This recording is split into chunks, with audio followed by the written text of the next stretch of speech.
Hey everyone. So we had several releases um, over the weekend from WWE, and they concluded with AEW. So we're going to talk about these separately, kind of combine this into one video. But let's talk about the WWE one because there are some people when this happened. Not some people, but a lot of people that were kind of surprised by the releases for the talent. So the talent that got released through WWE was AOP. AOP, Authors of Pain, along with Paul Ellery.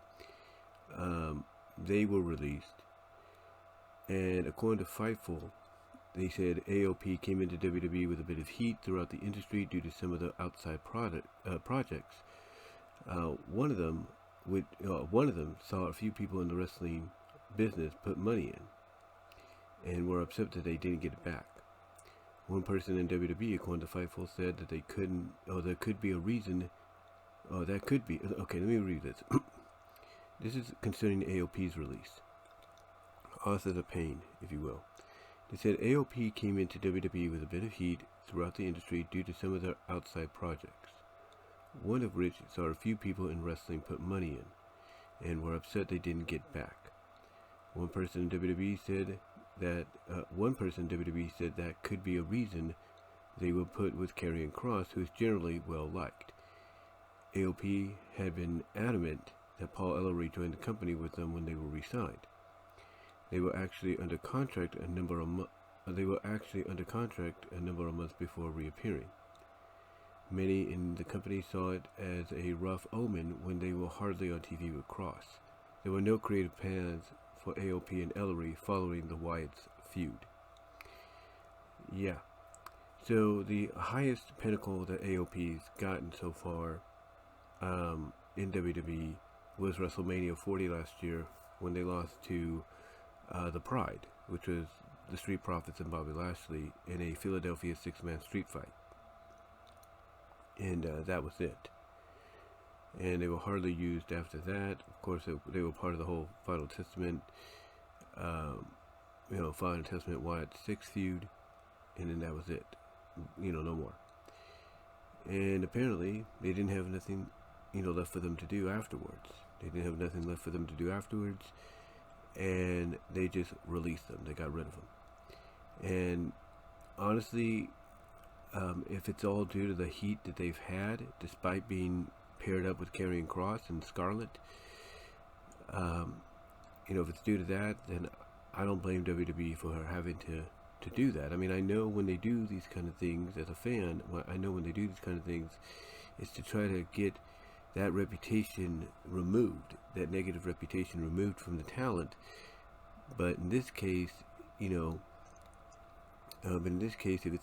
if that heat that they had coming back into WWE with was due to an outside project, in the wrestling business that people put money in but never saw back, you can't blame them, because I think it might have had to do with like trust issues. Like, can we truly trust them and everything? Can we truly trust them to, work with us? Can we truly trust them to financially not, do things that would, paint the company bad?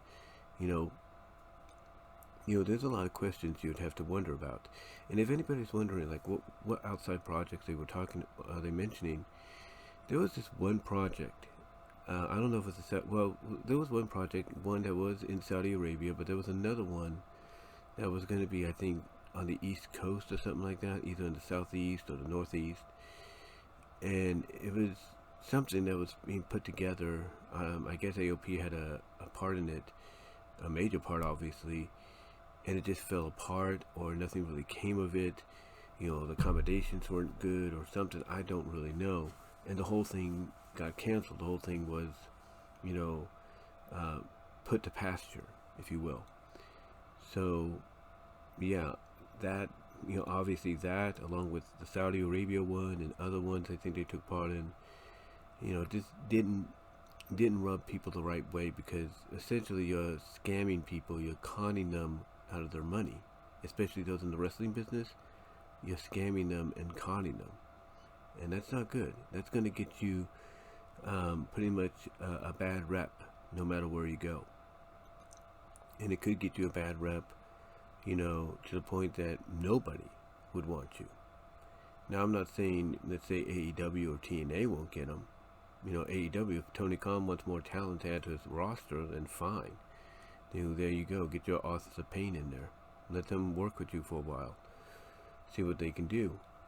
But even if they go to AEW, I don't see them lasting long there either, because there are people there in AEW, I think, that were part of these, these so-called events or would-be events, that they were scammed out of financially. They were scammed out of financially.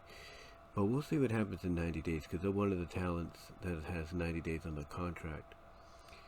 Sonya Deville, this is an interesting one, because, you recently, I know it's not recently, but it feels like it was recently, as of last year, I think mid to late last year, you were starting this storyline with her recruiting, or, recruiting Sonya Deville, not Sonya Deville, but Shayna Baszler and Zoe Stark into being a stable with her. And she finally got them to, see the light, if you will, I guess, from her point of view. And PFC, Pure Fusion Collective, was born. And they obviously tried to make them, I guess, as some people put it, into the female equivalent of the Shield. And that didn't take off. And all PFC was used for was enhancement. They were basically the female jobber version of the Shield, unfortunately. Now, a lot of people say Sonya is a lot different on the outside, and I think I've seen, bits of that. And obviously, she wasn't allowed to, do that. She wasn't allowed to, be what we see on the outside upon her return from injury, upon her return from the stalker situation. So yeah, they didn't put her in any really meaningful, I guess you could say, storyline outside of the Mandy Rose situation back during the pandemic era. And second to that, the attempt usurping of authority power with Adam Pearce. Because let's be honest, we all saw what was going on with Sonya Deville and Adam Pearce. They tried to play it off for a while that she was unbiased and everything and all that, but over time you started to see these little nooks and crannies coming around, little hints, if you will, of her just biding her time and waiting for the opportunity to, seize full power, even temporarily, so that she can easily get her shot at having the championship handed to her, on a silver platter. And that didn't work out well, because I think obviously WWE, for once, and this was during the pandemic and post-pandemic and all that, were noticing that fans were not receptive to it. They're like, because a lot of fans saw this and they're like, really, again? We're doing this again? So, yeah, fans weren't too thrilled or anything upon seeing this storyline play out again, and I think that's why they were less receptive of it. Now, there could be other reasons too. Some people have said she wasn't, herself anymore. She was a little off. Like she was getting lackadaisy. She was getting lackadaisy a little bit. Like she wasn't putting in the effort like she used to, and it just felt off and everything. And some people point to the singles match she had with I think it was Io Sky last year, and it was bad. It's like, how can you make a match with Io Sky bad? Io usually has a good match with anybody, including those that are not really good in that ring. She can really make anybody look good. So to come out and say that that maybe the downfall for this and you being regulated to tags and 6-woman tags is because you had a bad match with Io Sky, that's not a good sign. Obviously, that was not a good sign. So they let her know that when her contract expires in a few weeks, it's not going to get renewed, and she'll be free and she'll have free agency right off the bat when it expires in a number of weeks. Now, that could all change. If we see more Sonya Deville, even after the number of weeks are up, and she remains and everything, if she remains and all that after a number of weeks, or after the time limit of her contract expiring, then either they working on an extension or they work something out. Maybe she might work something out with them to where they'll agree to something new, and maybe the agreement is you got to get better. You just got to get better, and we might end up seeing her in PFC more on NXT than Raw and SmackDown, but we'll see. We'll see right now. We'll see. As of right now, though, she is going to be free of WWE within the next few weeks and all that. Cedric Alexander was released. He had signed recently, re-signed, I guess an extension or something back in September, or at least another year, and he was released. Last time we saw him, he was getting injured by Ethan Page on NXT, and they were playing him at that storyline, but obviously they dropped him from it and are focusing on Javon Evans to be part of that. But his release is just like AOP's. It's going to be the 90-day situation. And he basically says he'll see people in 90 days. He's thankful for the past 8.5 years, almost decade there. So we'll see what happens. And apparently there are those in AEW that are pushing for him to join the company and become part of the Hurt Syndicate. That's completing the a foursome, completing the, I guess you could say, the trifecta, the foursome, if you will. No, the foursome, if you will, with MVP, Lashley, and Shelton Benjamin. But we'll have to sit back and see what Cedric does. I mean, he is married to Big Swole. We don't know if that situation between Big Swole and AEW has mended. We don't know if it's, been passed, enough to where, Cedric could go and do this. We'll see. We'll see what happens. But yeah, she is, he is pretty much gone for right now. And we'll see what happens in 90 days. So I'm going to get into this 90-day thing in a little bit as to why I think, you need to keep an eye on it. We also found out that Blair Davenport, aka Bea Priestley, has been released, and her contract is going to be up real soon. We don't know when her contract is up, but apparently she will be free, from WWE, probably within a similar time frame as Sonya, maybe a little longer. We'll see. They didn't actually say when her contract is going to be up. Like the actual time frame and all that, like with Sonya's. So she might have like another couple of months left on her contract, but they're just letting her know now, or word's just getting out now, that she's not going to get retained. She did go on her social media and put Top Gaijin, which would kind of hint that she's either going to go back to Japan to be part of Stardom, which is associated with AEW, so she can end up going back to Stardom and by association AEW, because she was there for a bit as Bea Priestley. Or she can end up going to Marigold, which has an association with WWE. Or she can, go to TNA. There's a lot of outlets she can look into, but I'll get into that too in a little bit as to where I think some of these talents will go. But yeah, she's going to be having to wait another, I guess, several weeks, another couple months, depending on the length of her contract, before it expires, before she can, be able to walk into another company, just like that. Other talents that were released were Giovanni Vinci, who was part of Imperium and then was let go,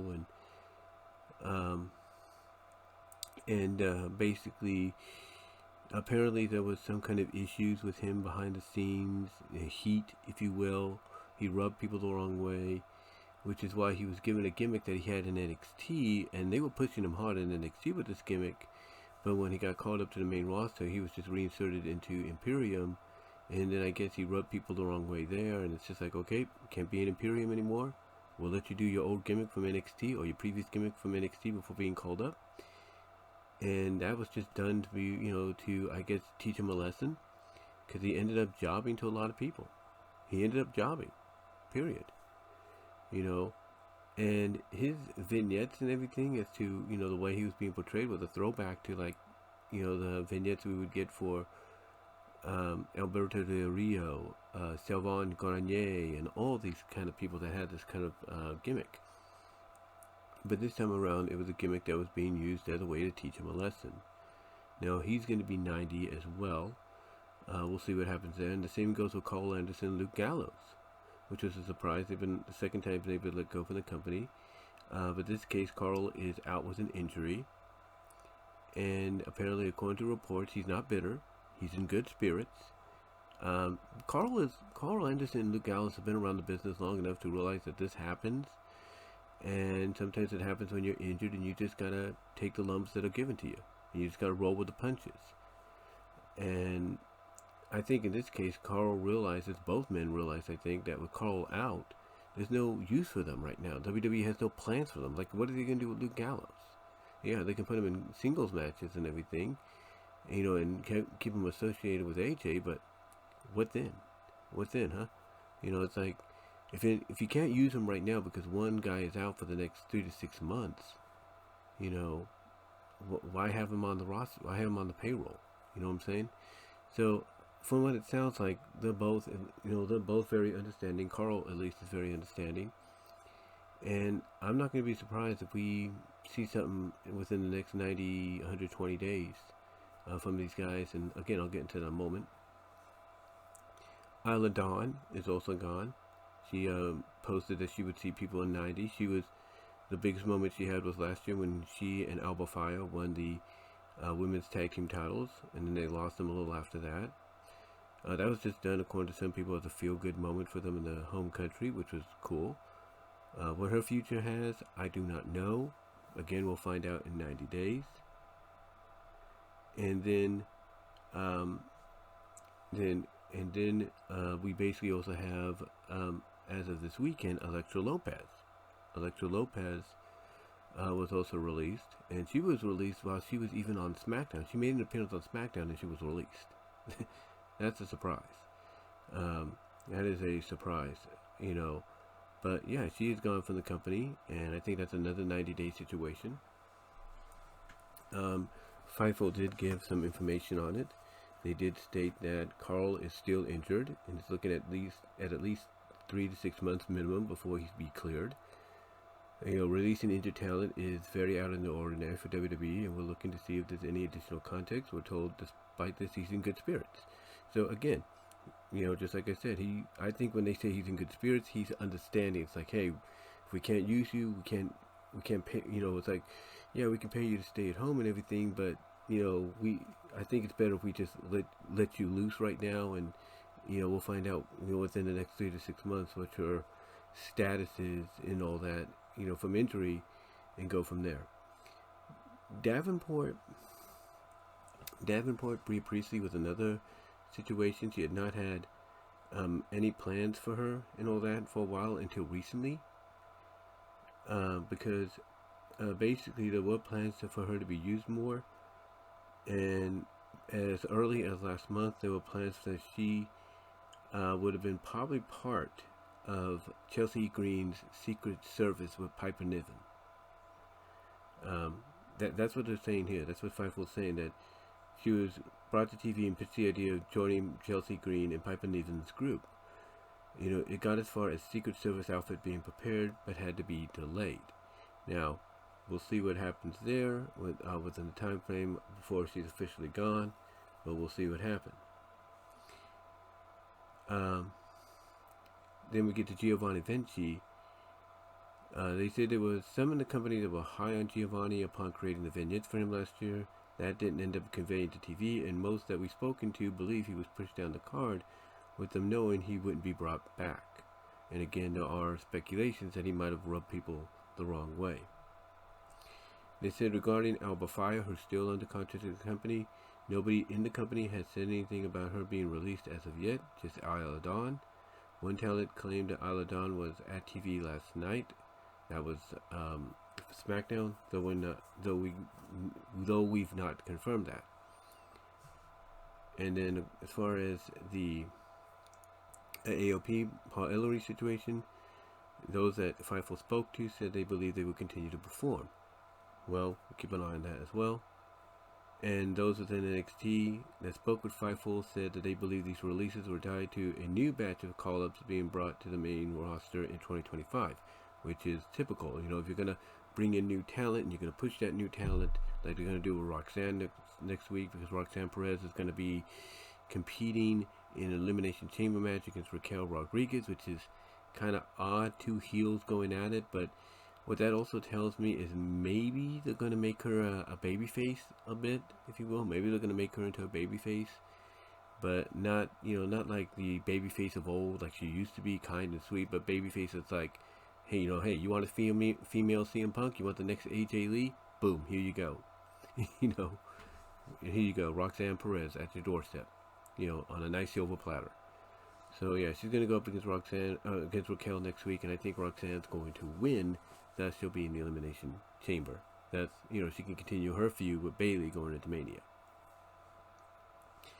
But yeah, that's what's going on there with these talents. And I want to say this right now.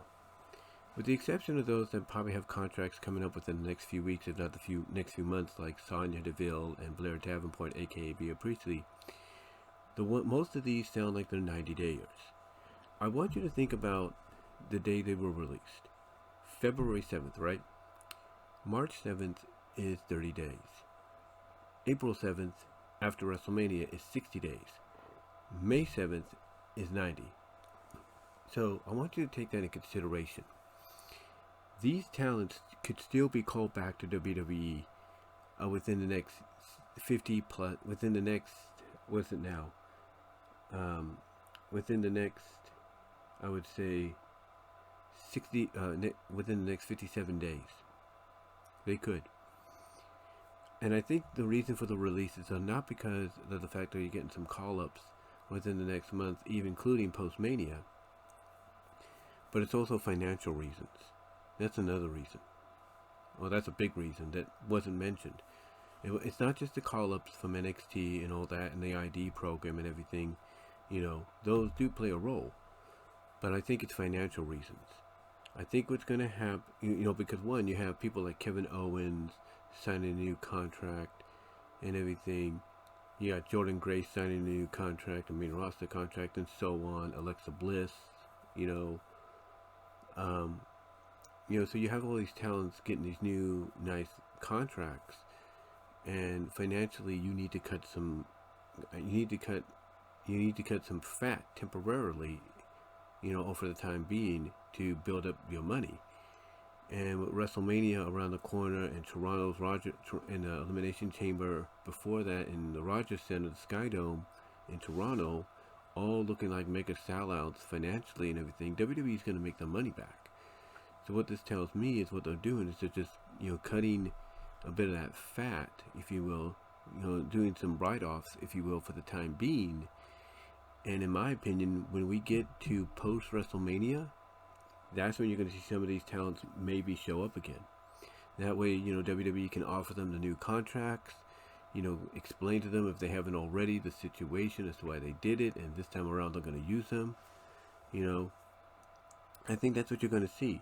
So, Cedric Alexander, if he can't get into AEW because of the Big Swole situation, I can see Cedric coming back, and I can see him being pushed this time. I can see that. You know, you can pair him with the Street Profits. That would work. You know, Isla Dawn, I can see the same thing. I see her being brought back, maybe, and you can push her, you know, back at, you know, as a tag team with Alba Fire, or you can push her as an individual to go after the Women's U.S. or Women's Intercontinental Championship.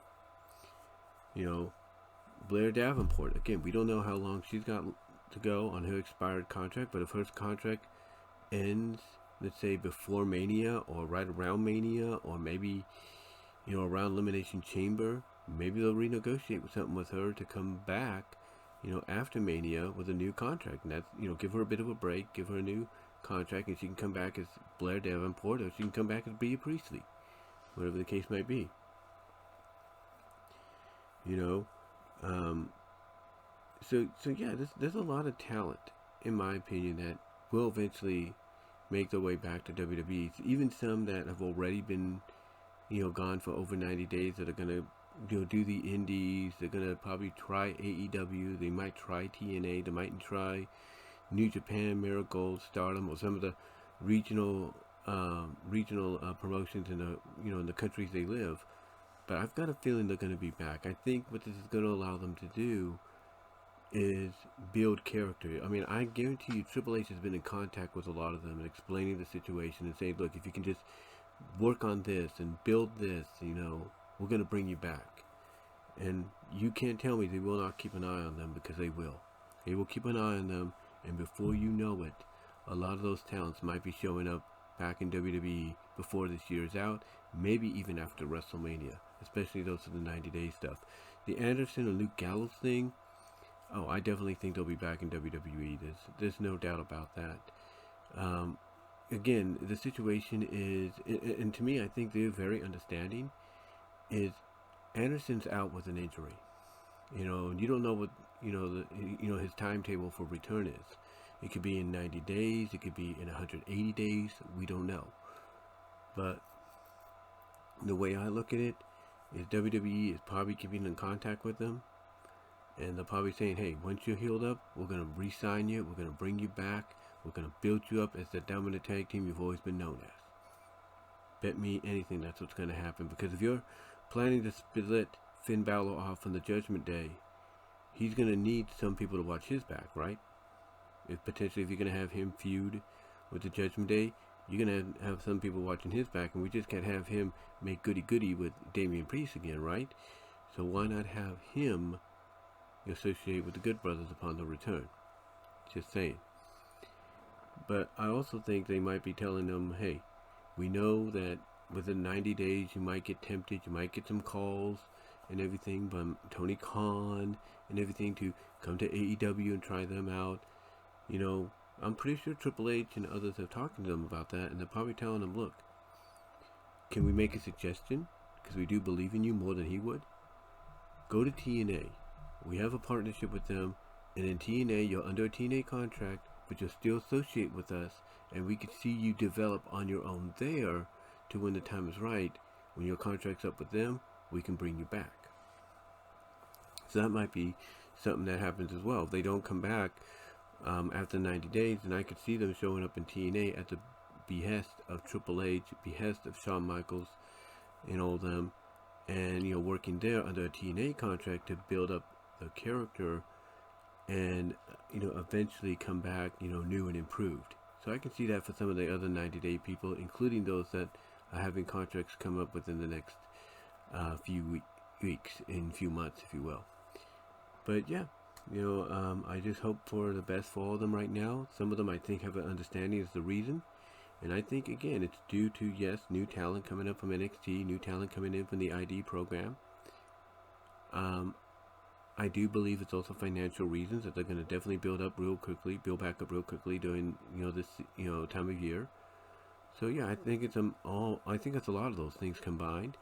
But I think eventually they will be back, and if not, I think, some of them, yeah, I will admit, they might try AEW, but I think more than likely you might see a lot of these faces show up in TNA because of the association with WWE, be under a TNA contract, work their asses off there, and then come back to WWE new and improved. I mean, look what's going on with, Dana Brooke, now known as Ash by Elegance. I'm just saying. But that's all I'm going to say on the WWE releases, guys. And now I'm going to get into the AEW releases. So continuing on, now we're going to talk about the AEW releases. And these are a long time coming. And look, I think honestly what Tony Khan did here was he finally released Malachi Black, aka Aleister Black, Miro, aka Rusev, and Ricky Starks, not because people have been getting on him for not releasing them, not because people were petitioning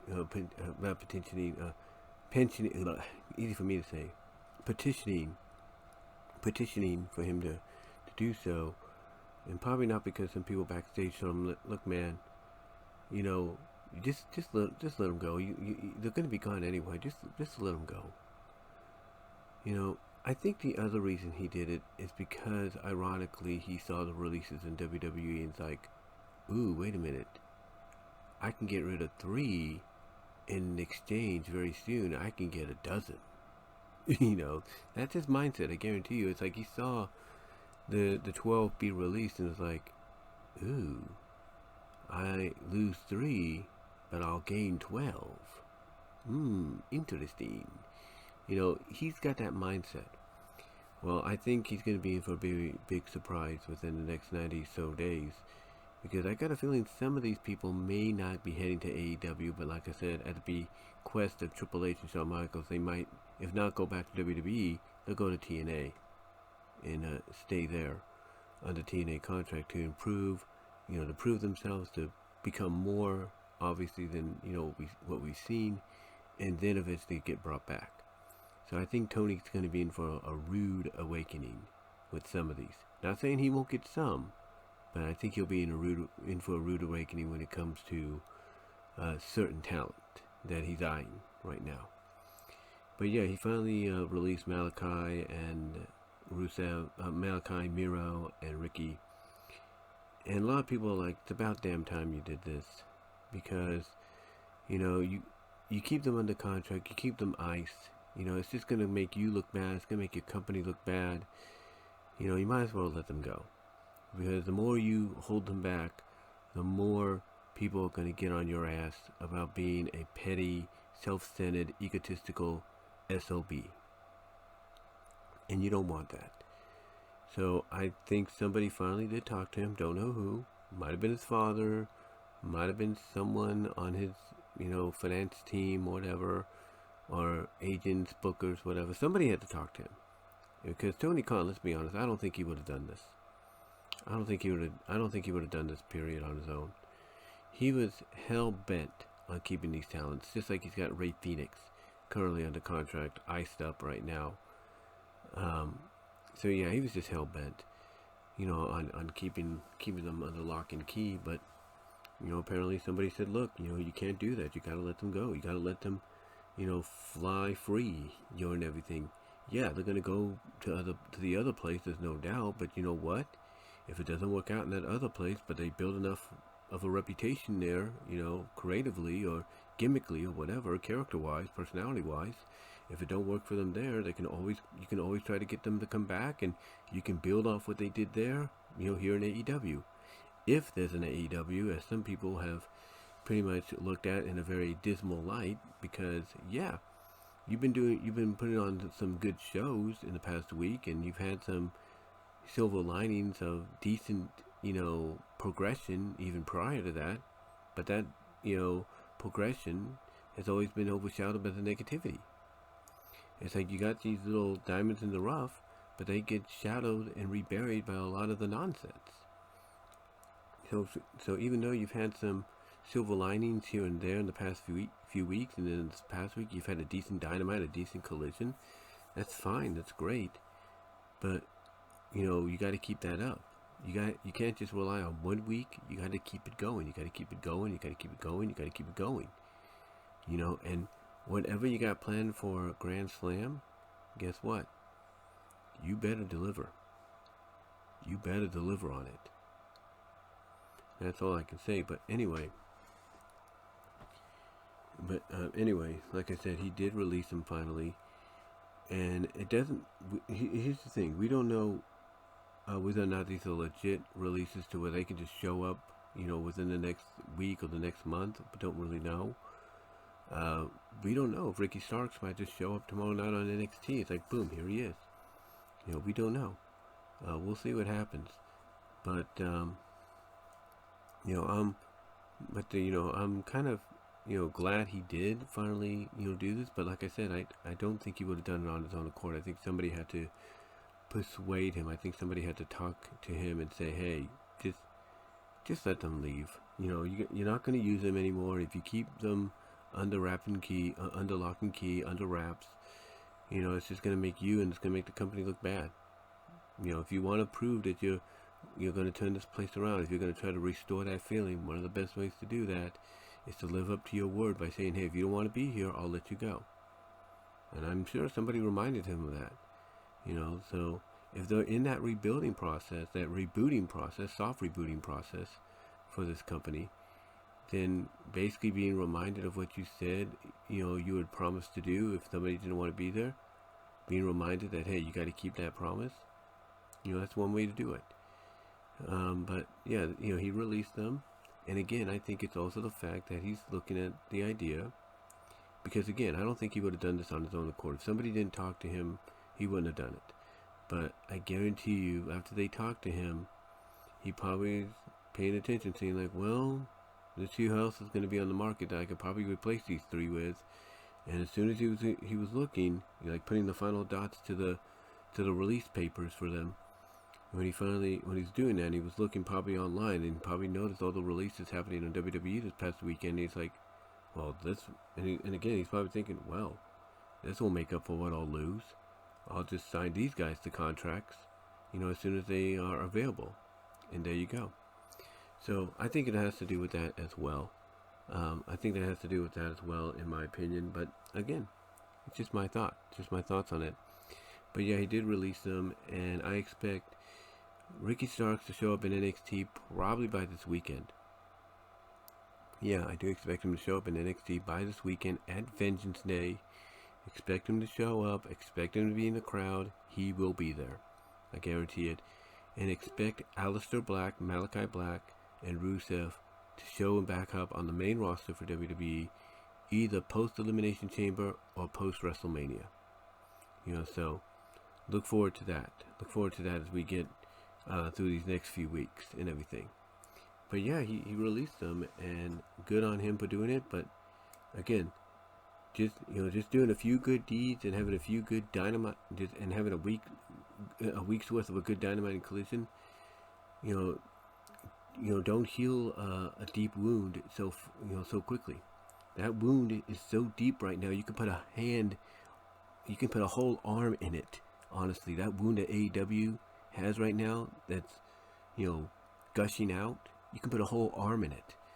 So a week of good Dynamite and Collision and doing the right thing finally, even at the suggestion of somebody that's close to you, that's working on your team, your inner circle, does not heal a wound like that up very quickly. You got to keep, you got to keep doing, you got to keep, this up. You got to keep up the good Dynamites. You got to keep up the good Collisions. You got to start doing the right things and release people that don't want to be there. So, so again, these few things, that's nice, but here's the thing, just a few good things don't make, make up for, a wound so deep you can put an arm in it. We'll put it that way. But anyway, though, guys, that's all I'm going to say on these releases from both WWE and AEW. Let me know what your thoughts are overall in the comment section below, as well as in the live chat during the premiere. Like the video, ring the bell for notifications, subscribe to the channel. Also, check out my Teespring store. Link is in the description. Link is in the descriptions. Also, check me out at all your favorite audio and video podcast affiliates like iTunes, iHeartRadio, Pandora, Spotify, Audible, Radio Public, Overcast. Anywhere there's a podcast, you'll probably find mine there as well. Check me out at rumble.com at BWRoses, odyssey.com at BWRoses, DeviantArt.com at BWRoses. Not DeviantArt, not BW, but DeviantArt, not BWRoses, but DeviantArt at BVW1979. Inkbunny.net at BWRoses. And then, like I say, rumble.com at BWRoses, odyssey.com at BWRoses, VENMO at BWRoses. Check out my Venmo and Cash App to help support there too. Check me out at Patreon as well, BWRoses. And check me out, follow me at Twitter at BWRoses and Blue Sky. But guys, give me your thoughts overall on all this, on these releases on both fronts. What are your thoughts overall? Who do you think is going to end up where from the WWE side of things? And when do you see some of these talents that finally got the release from AEW showing up in WWE in the foreseeable future? Let me know, and until then, I am out.